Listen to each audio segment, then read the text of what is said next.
Doing some maintenance on my 79 K5 Blazer, and I thought this was the perfect opportunity to bring you guys and gals along for doing a no BS tech brake job for drum brakes. Now, I already did it, but I'm gonna take it back apart and I'm gonna show you guys what to do. Take off the brake drum.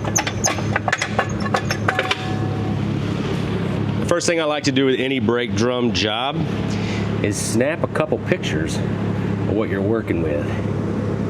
It makes it easier for the reassembly. Now, you don't need these specialty tools, but you can get a brake drum toolkit. It just makes it a little bit easier to take these springs off. So we're going to remove this first spring right here.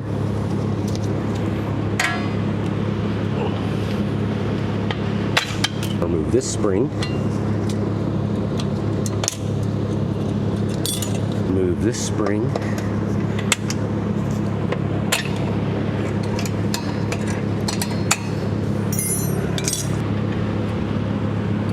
We got our e-brake assembly back here. Take this out. You got to note which side the spring's on.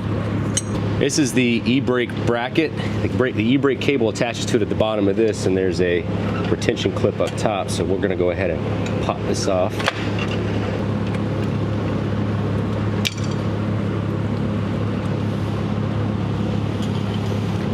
We grab our little specialty tool here. We're going to push from the back side. You're going to feel where the spring attaches to this pin. So take that off. And then we'll come over here and take this off. Now we can remove our whole brake drum assembly.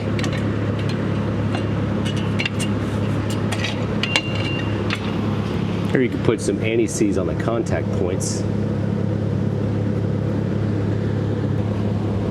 Of course, you want to make sure you get in there and clean everything nice.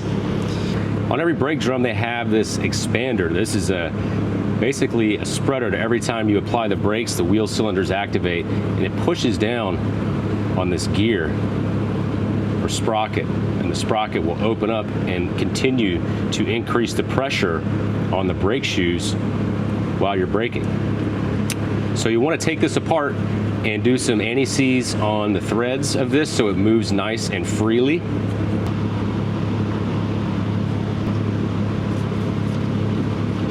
And on this other end here, we'll just put some anti-seize on this. Make sure it has, make sure this can move freely. Collapse it all the way down.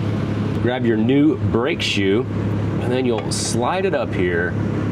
Make sure you pay attention to where it attaches to the wheel cylinder and where this pin is for the spring. So now we're going to install our spring. So that one is good. Slide her back up in place. Now the other one's a little different. Now we have to attach this e-brake assembly. So that's going to slide in here with our clip. Now this bracket is what spreads this sprocket right here.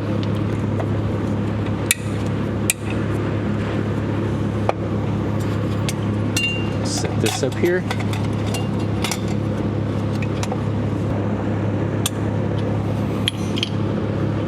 So now we're going to take our expander here. We're going to slide this in.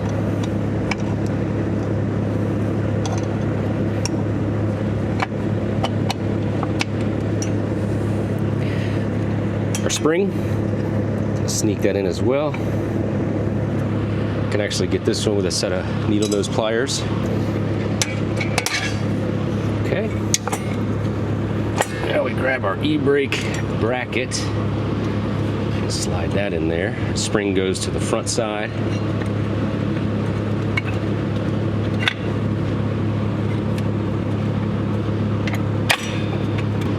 Grab this piece up top. Don't want to forget our little spring that goes down here. We can install this bar.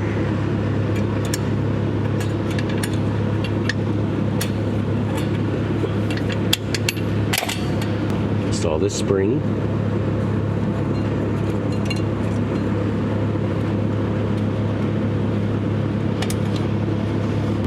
Install this spring.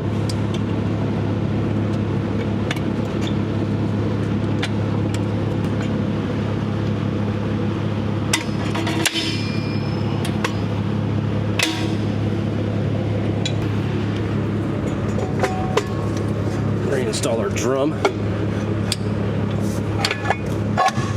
Now what I like to do is turn that adjuster until I get some slight resistance on the brake drum. Fire the vehicle up, drive it forward, and firmly press the brakes 5 to 6 times. Do the same thing in reverse, and she should be ready for the road.